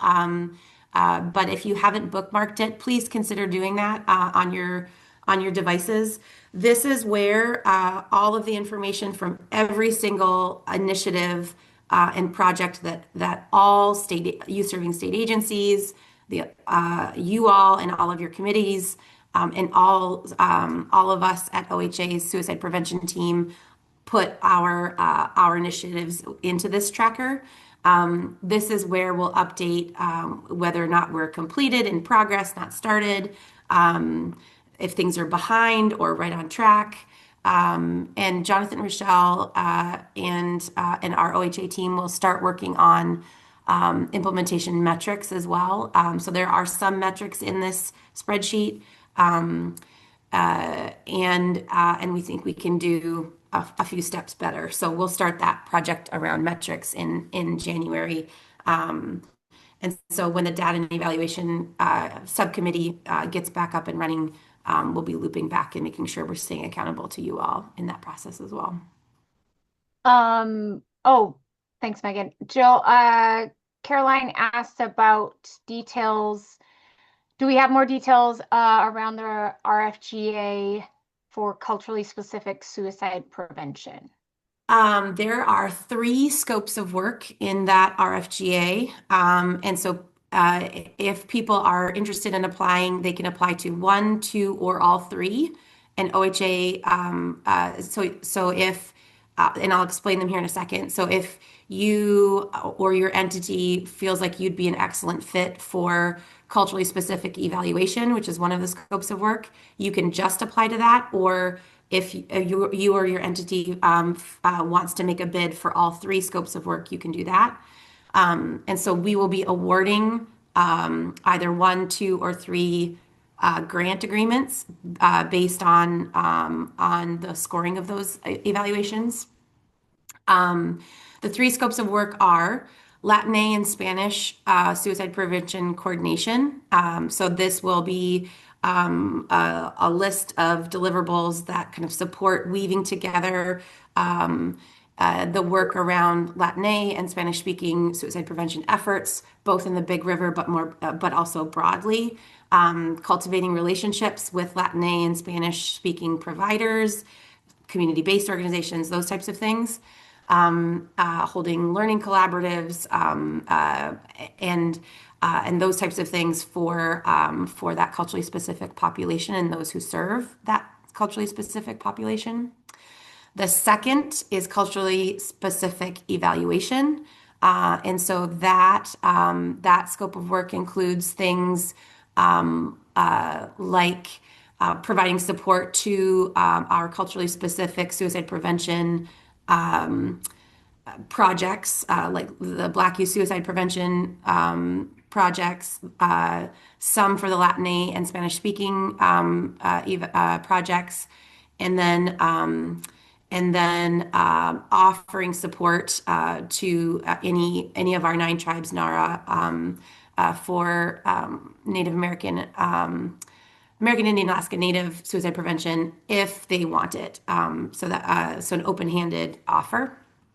And then helping all of us collectively in our field get better at what culturally informed or culturally specific evaluation could look like. And so keeping an open mind, because proposers will propose what it is that they want to, but things like what might be some culturally informed qualitative research methods that we could learn to do better collectively as the field, that sort of thing.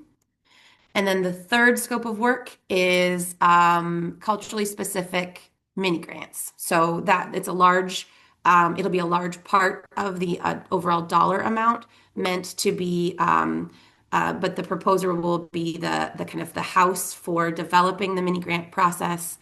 And actually, I think we're not calling it mini grants, we're calling them small grants.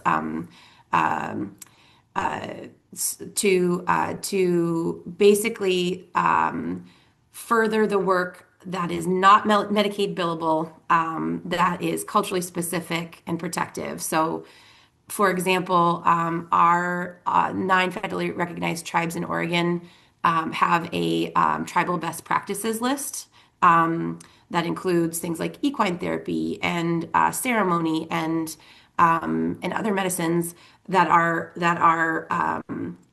tribal best practices and haven't until they got a waiver weren't previously Medicaid billable.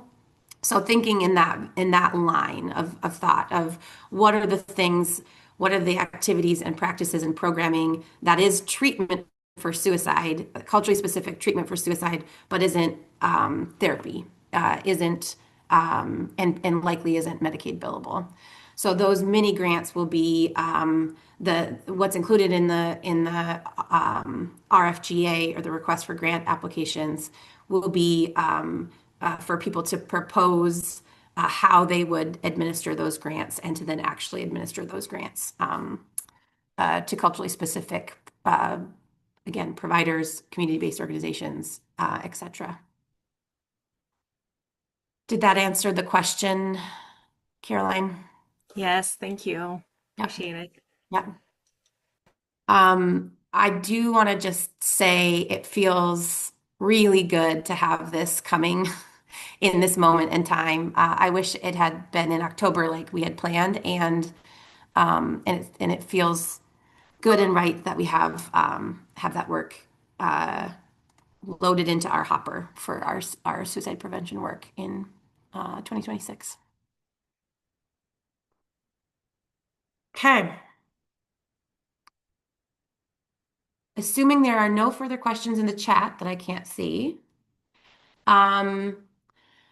these slides I didn't send them to Jen ahead of time, but they'll be linked on the Alliance website under meeting materials. And so I included some PowerPoint slides of the Oregon Suicide Prevention Framework, so that you all, if you want to use them in any sort of presentation or room that you are in, they have been graphically designed and look a lot better than what we've had available in the past.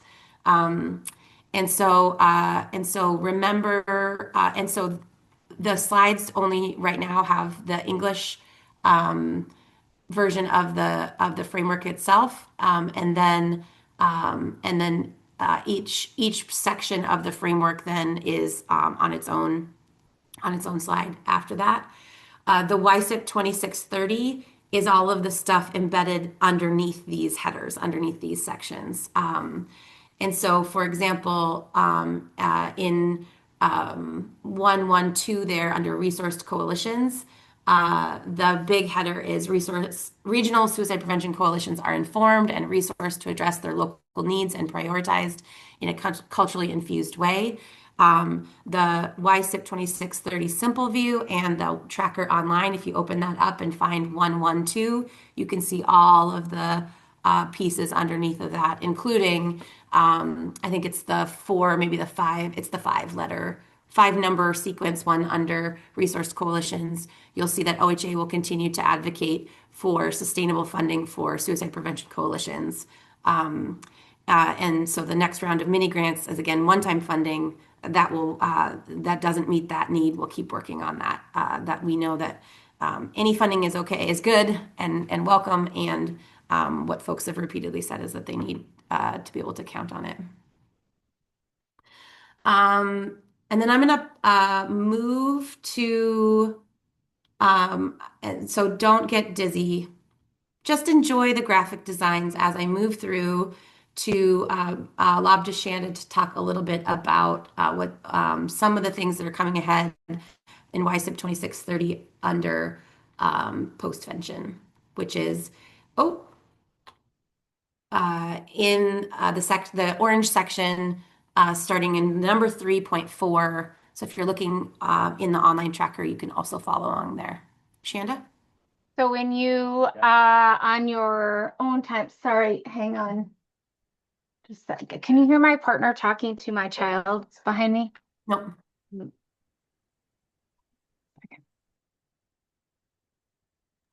Oh, we cannot. We cannot. sorry. Oh, now we can. We heard the sign. Everybody works from home. It's weird. So when you go back and you spend some time on the new framework, because I know you have, I know you will, you'll notice that there are the 3 sections as there always have been, and postvention is found in the orange section, in the treatment and support services section. So that's where we are.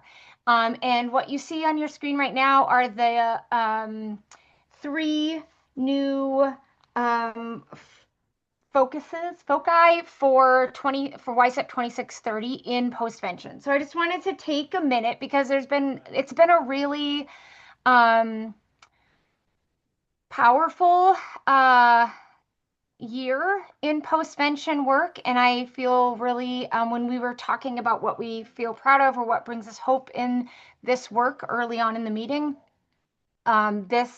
the work that's happened in postvention over the last year is for me one of the sources of hope, which I know postvention is a heavy space, and when it is done well, which it is so often across our state and so uniquely across our state, it really is a source of great hope and great reason to believe and to know that recovery is real, and that there's so much good happening in the world, even in dark spaces. So a couple of things, you'll see these here and you can read through them. But a couple of things I want to point out in case, and some of these things might feel brand new to some folks in this room or old news to some of you. Around the first initiative there, Oregon communities are equipped to provide trauma-informed and culturally responsive postvention care for those impacted by a suicide death. I want you to know that you live in Oregon, where there is unprecedented postvention infrastructure. There's a connected network that is both legislatively mandated and also believed in people's hearts. So it is led by both, it is required by law, but there are also, alongside of that requirement, there's also people, so many people in every single county who are deeply invested in this work because they care and because they know and have seen this work be so impactful. Every county has a postvention response lead. Those postvention response leads have already been, and you can see this leads to the next initiative as well, leads to those postvention response leads are already connected and have multiple spaces in our state to know each other, to lean on each other. Sometimes that happens really one-on-one, like a postvention response lead will reach out to me and say, like, this is messy and I don't know what to do with this. And so we will talk and I'll say, actually, this is a thing that Gally has seen many times or has seen, last month Gally talked about something similar. Let's pull Gally in. Let's talk to Gally, and it can create a sense of like not being in that work alone. And creates a sense of the next time Gally is struggling with something, Gally can reach out. And that kind of network with our postvention response leads creates that equipped and resourced community to be able to get that care in that moment.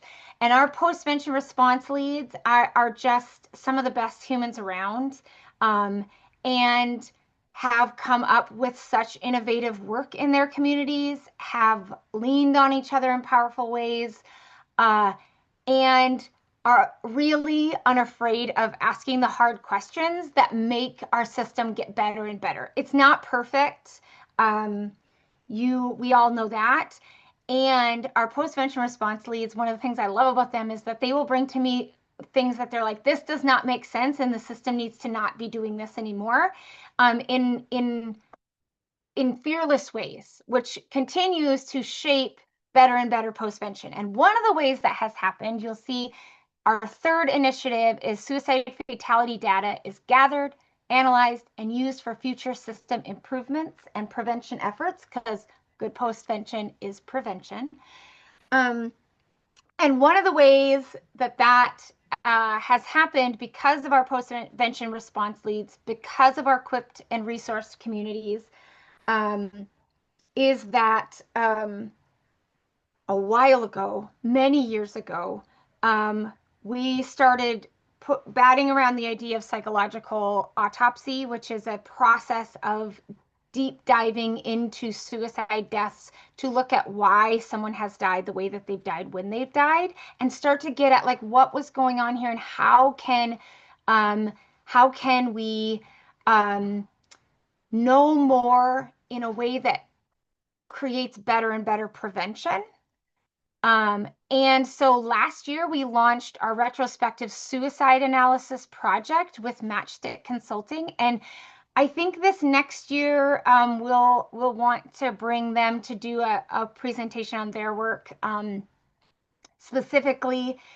But that's now 1 year old and expanding, and it's doing some beautiful work. And one of the things that we learned in this first year is that suicide fatality analysis has opened the opportunity to really deep dive into culturally specific prevention opportunities.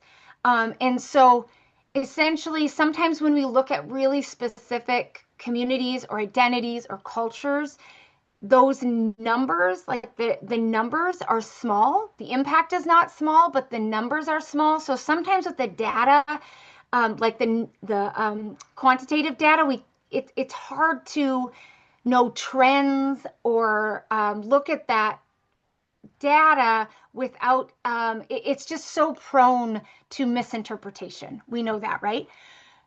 But when we take the opportunity to dive into that qualitative data of those, and I quote, small numbers, not small impact, it has opened up this chance that like, oh, we could really get some beautiful shaping, life-changing information from these deep dives by doing RSA with culturally specific deaths.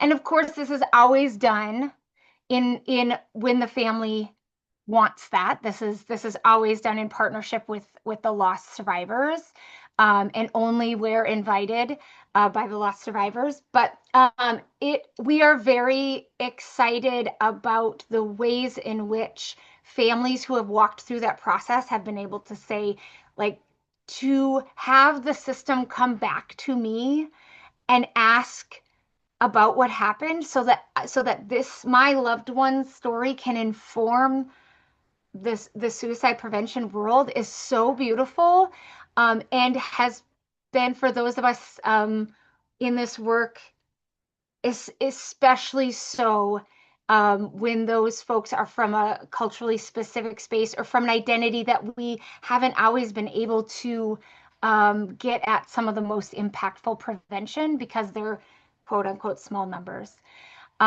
So we are very excited specifically about the equity lens that we are getting to see, and the prevention directions that we are getting to see from those fatality reviews. And that is something that we feel it's such a sacred space and such sacred work. And it is truly an honor to have the Matchstick team be leading that. And that is something that we look forward to bringing more back to this group. The findings, the recommendations, and the learnings from those families that have shared so openly. Obviously, those findings and recommendations would all be de-identified and protected.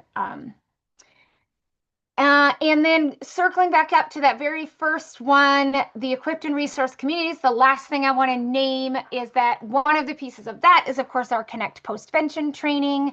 And one thing that just happened this week is that we had a tribal specific Connect Postvention training yesterday. Thank you to Annette. I don't know if she's still in the room. Annette helped lead that training alongside of Heather Stewart at Orbit and Kathy Turner. And that is the third specific postvention training for postvention training specifically for with and for tribes, and that is another piece that I'm very excited to be able to offer. Our tribal communities are so interested in doing postvention very well, and huge shout out to Shane Lopez Johnson, who was on here. I'm not sure if he still is either, but for helping pave that pathway and helping us to be able to show up in an impactful way alongside of the leaders of our 9 federally recognized tribes. And so that was a little bit of like what's going on and also the things we're excited about moving into in the future and trying to capture how this heaps of work gets captured in these initiatives. And that was just like 3 of them, 3 of the 3-point initiatives. And so just, if you went through all, what do you say, Jill, 19 pages, 16 pages? The simple view has 14 pages. Yes. That's so many things. So many things. I also there are several postvention response leads here in the room. And so I just truly want to tip my hat, bow, cheers, maybe you can find your clap emoji for our postvention response leads who are here in the room, because there are several of them. And that work is heavy and is being done so beautifully. So thank you. Thank you. Thanks, Shanda. Yeah.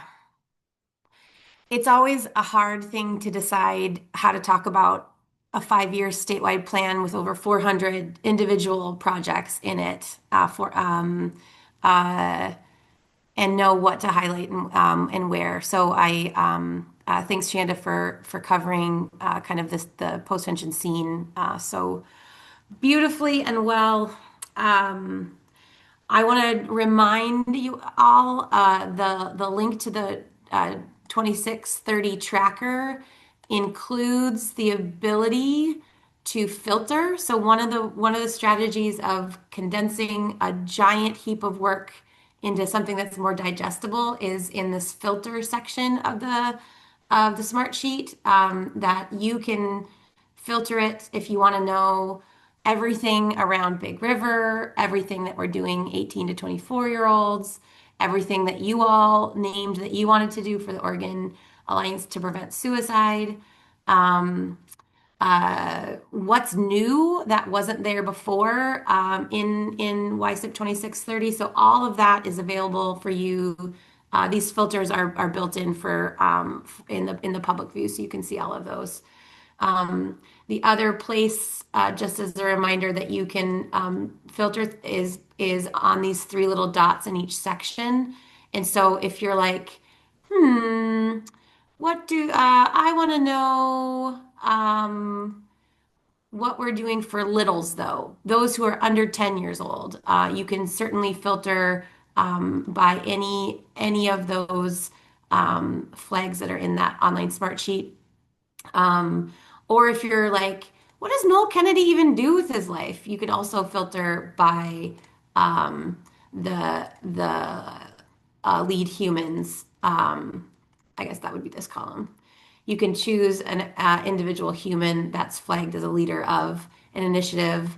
And I always get a little emotional when I look at the lists of the lead entities and the lead humans for those pieces, because it again represents the heap that we're all bringing what we have together for the field and creating something really, really beautiful together. And then the last thing that I want to share, I'm going to stop sharing and reshare. Stick with me. Is just the preview of the YSIP. It's 2630 itself. So this is what's being, it's not shareable yet, but this is what's going through OHA's approval processes, includes the story of our cultural infusion journey, the Oregon Suicide Prevention Framework, and then the YSIP 2630 Simple View, which, like I said, is the framework itself down through the big buckets of work that Shanda talked about. And I was showing screen there for a little bit in Shanda's presentation on the postvention section. And followed by, so these are all, this is the 14 pages of Simple View, Not So Simple, followed by 3 examples of what it looks like when you actually add the initiatives. So I won't show you all of this, but for example, in the primary prevention section under integrated and coordinated activities, around partnerships and relationships to expand the field, the Alliance has 2 specific projects that we want to prioritize and work on over the course of this plan. And so a couple of examples of what it looks like when you drill all the way down, but didn't want to include all of them because that would make it a 300-page document instead of a 65-page document. And it's all online. So, all right. That is what I wanted to share. A lot ahead. There's work to be done. We're entering a new era. We're getting some resources that feel very special in this moment to do the work. And there are incredible people and humans at the ready to move the work forward. This concludes my presentation. Thank you so much, Jill and Shanda. Any questions or thoughts before we move on? It just looks really good. I think it's really clear and it's easy to read and easy to follow. Thanks, Karen.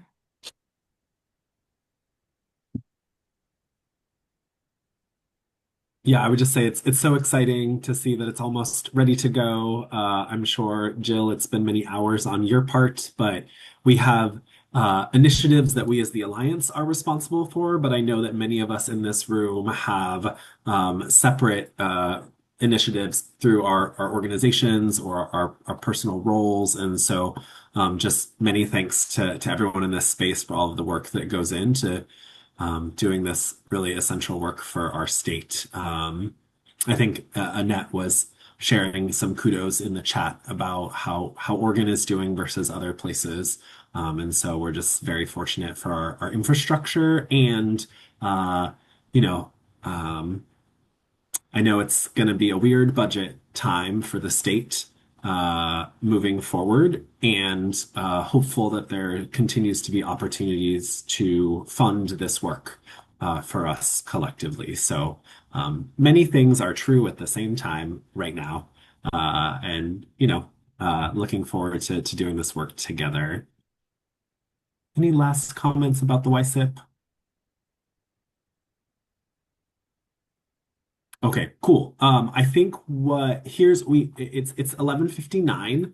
This meeting is scheduled to go till 12:30. We have a little bit of a choose your own adventure for the remaining time. So first, what we want to do is open it up for any announcements or reminders. And so if you have something that you want to announce or let the room know about, just have that in the back of your mind. Then after those announcements, for those of you who are excited about an early meeting end time, you are welcome to head out. For those of you who are interested in doing another breakout space to do some more relationship building with others on the Alliance, we were going to do 3 rounds of breakout rooms. We just did one. If you want to stick around and do more of that, you can, but you all are adults who get to consent to how you spend the next half hour. So we'll start with those announcements, and then for folks who remain, we'll do some breakout rooms for folks, or depending on how big it is, maybe we'll all just stay in this space. But that is how we're going to spend the next half hour. So I wanted to make sure you all knew that. So starting off, any announcements or reminders that folks want to make sure the full group hears before we close out today? Yeah, Dean, go ahead. Yeah, hey everyone. For those of you I haven't met, Dean Carson, he, him pronouns, work at OHA as our 988 communications officer. Dropping a link in the chat. If folks don't have this bookmarked, please do. We have our 988 marketing campaign statewide, and we have numerous posters, social media cards, videos from our 2988 call takers, and other resources. And most importantly, if you need support in marketing and communications and would like to co-brand anything or partner, there's a simple form on that website. We are really excited. Sources of Strength reached out to us, and in January, they're going to be doing some recruitment for a peer leader group of young people to come up with their own 988 communication ideas. I know Craig at Youthline is spreading the word for folks that are getting Youthline mini grants. Basically, we just want to make sure everyone knows that, Laura, I see your poster already, that everyone is doing their part to promote 988 and make sure people know that it's available. And just some other exciting news is that we'll be doing a public opinion poll in early January. So we'll see what impact we've made, and that'll help us decide more about our 2026 media buy and how to continue to spread the word about 988. Thanks. Thanks, Dean. Kudos to that campaign. I mean, I'm in the Portland Metro, so I imagine there's I see the billboards. A friend and colleague from Lines for Life is one of the radio spots. So every time I hear him start talking when I'm listening to the radio in my car, I'm like, oh, it's Steven. So just, yeah, great work. Thank you for that. And I'm really hopeful that you'll find that people have more awareness of 988 following all the great work that you all have done. And thanks to everyone who has been engaged in that work as well. Okay, we have quite a few hands. Wonderful. So many announcements. Shanda, you were next. Uh-oh, your hand went down. You're muted also. I don't know if you know that. I lowered my hand, but didn't unmute. Okay. I had a conversation a couple weeks ago with Trisha Harity, who is with the National Mental Health Corps. And they are applying to get a grant to expand their presence in Oregon, and they're really excited about this. Essentially, the National Mental Health Corps is similar to AmeriCorps, but focused on placements and opportunities in mental health. And so they are very eager to partner, and they reached out to me because they have worked with Lines for Life in the past, and Lines for Life said talk to OHA to get the word out. Their team is a national team, and so she was like, we need local. This doesn't work if we don't have local partners. And essentially, if you're familiar with the AmeriCorps model, it's essentially a placement of a person in the organization for 10 months. The cost is about $10,000 to the entity. They train all their folks and get them geared up, and the organization gets to say what the parameters are. You get to hire, essentially, like you get to interview. It's not assigned to you. Anyway, it seemed like a really great opportunity to raise up some behavioral health champions in our state, and to do so within our suicide prevention world seemed like such a neat opportunity. So if you are interested in learning more about that, Trisha is really eager to partner. So let me know. And I'm sure there'll be some announcements that come out as well. But let me know in the chat or send me an email if you're like, hey, hook me up to Trisha, because I'd like to hear more about that. And there is a Life After Loss Grief event, virtual event that is no cost coming up in January, and I will put the link to that in the chat. That is unrelated to the other thing. Awesome. Thank you, Shanda. And just, I will direct folks' attention to the chat. There's like also conversation happening there. Great update. So feel free to check that out as well. Annette, I have your hand next. Just wanted to share with folks a really amazing resource if you're not using it, which is a national resource. It's Now Matters Now, nowmattersnow.com. And I actually am personally attending some of their free support groups that they do because I have lots and lots of emotions myself too. And it's really about helping people to manage their emotions. And it's free and it's available for anyone who is struggling with managing their emotions, struggling with suicidality. It's one of the few places where I've seen folks who have diagnoses of borderline personality be openly welcomed in.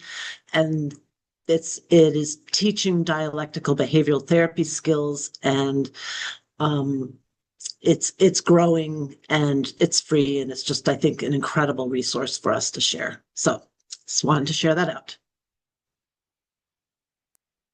Thanks, Annette. I put the link in the chat so folks could visit it if needed. Awesome. Monica. Thanks, Annette and Craig, for mentioning that resource. I'm excited to learn more about it. I've just explored it a little bit.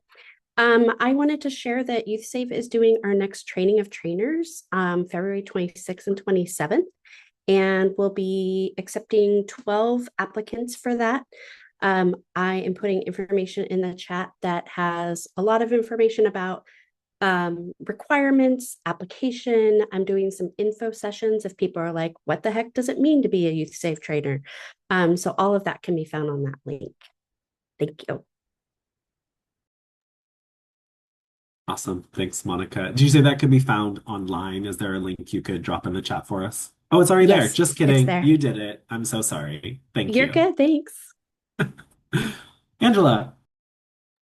I put it in the chat, but if anyone is interested in attending AFSP's Advocacy Action Day, it is February 9th. Same location at the Capitol. And if you're interested, email me at oregon@afsp.org. And if you're interested in partnering with planning stuff, get your logos on the stuff that we give to legislators during our meetings and stuff. We can do that as well. So just make sure to email the Oregon@AFSP email and not my personal one. That way you get on the official list for that. Thanks, Angela. February 9th, everyone. Megan, go ahead. Hi, everyone. Megan Crane, she, her pronouns over here at Oregon Health Authority. Just to save the date for the 2026 Oregon Suicide Prevention Conference that OHA works with Lines for Life to put on. It is going to be October 19th through 21st in Bend. So more information, like, again, just really to save the date, more information to come in the new year, but definitely want to get that on people's calendars because we love to see y'all. So thank you. And I encourage you to come to Bend because, yeah, we are partying, y'all, because that's where I live. So we're partying in Bend next October. So it's going to be great. It sounds to me like ODE is hosting a reception in Bend. That's unofficial. I know this is recorded, but that don't put that in the minutes. Just kidding. Megan, just a clarifying question. I know OPAT just happened. Will OPAT happen in 2026 before OSPC happens? So you are going to make me remember the acronym for OPAT. So OPAT is the Oregon Opioid Prevention and Treatment. It's the opioid treatment and pain conference. Basically overdose. It's kind of the equivalent overdose conference for Oregon Suicide Prevention Conference. So, which OHA also works with Lines for Life on. My understanding is that OPAT will be taking a break in 2026. There may be some kind of I think Lines for Life actually is engaging with OPAT past conference participants to see if there might be some kind of like virtual gathering or some kind of kind of mini conference. So yes, we make sure to coordinate those conferences so they're not they don't overlap, obviously, given the shared risk and protective factors across both overdose and suicide prevention. So Awesome. Lines for Life will also be putting out more information on that as that gets developed. Sorry for putting you on the spot there. Anna, go ahead. Yeah, hey everyone. My name is Anna Silberman. Can you hear me? There's some leaf blowing happening. Okay, cool. My name is Anna Silberman. I use they, them pronouns. I'm the Outreach and Capacity Building Manager at the Murray Equi Center. We're a queer and trans health advocacy org based in Portland and working statewide. I'm super passionate about the role of queer and trans community-based orgs and the role that CBOs play in improving behavioral health outcomes for our communities, particularly in rural and remote areas of the state. Anyway, that is all to say, my org just wrapped up a really cool data justice project, and we're in the data mobilization phase right now. We used community-based participatory research methods, hearing from 45 queer and trans CBOs representing 97% of Oregon's counties. And I'm really interested in understanding like organizational health because we care so much about like individual health, population health matters a whole lot, but not as much focus on like organizations as a level of intervention. So yeah, that is to say, if your org, unit, group, whatever, is interested in hearing a presentation about our findings and recommendations, we're going to be like launching our full report and preliminary brief in January. And for basically the whole next year, I'm just going to be speaking to anyone that wants to hear about that. And I'll put my email in the chat. So thanks. Thanks, Anna. That's really awesome. 97% of counties. That's great. Amanda, go ahead. Hello, everybody. I'm Amanda Ferret with Tillamook County Suicide Prevention Coalition, and I want to practice kind of bragging on myself. I was selected to present at Northwest Regional ESD's School Safety and Mental Health Summit in January, and I will be presenting a session entitled Affirming Identity, Creating Belonging, How Safe Adults Can Support LGBTQIA2S plus youth. And so that will be suicide prevention focused. So please share with anybody that you know that's in like school staff or any community partners in Clatsop, Columbia, Tillamook, and Washington counties. And I will put all that info in the chat. But I just wanted to let everybody know that I will be doing that on January 14th.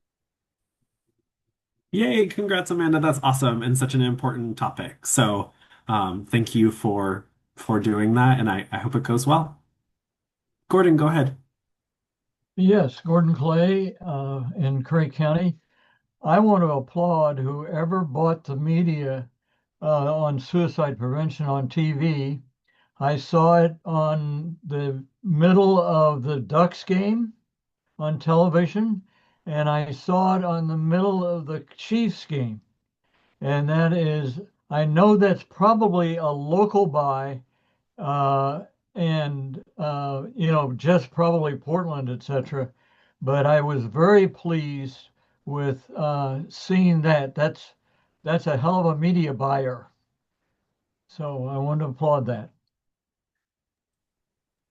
Thanks, Gordon. I bet Dean has something to say about that. Yeah, those were statewide. We heard from feedback, and especially this is our plan for 2026. When you need to buy kind of selective things, sports is still something that a lot of people are watching, and you get people talking about. So, we've been on Saturday Night Live. We're going to be on the Oscars, Grammys, and Golden Globes next year.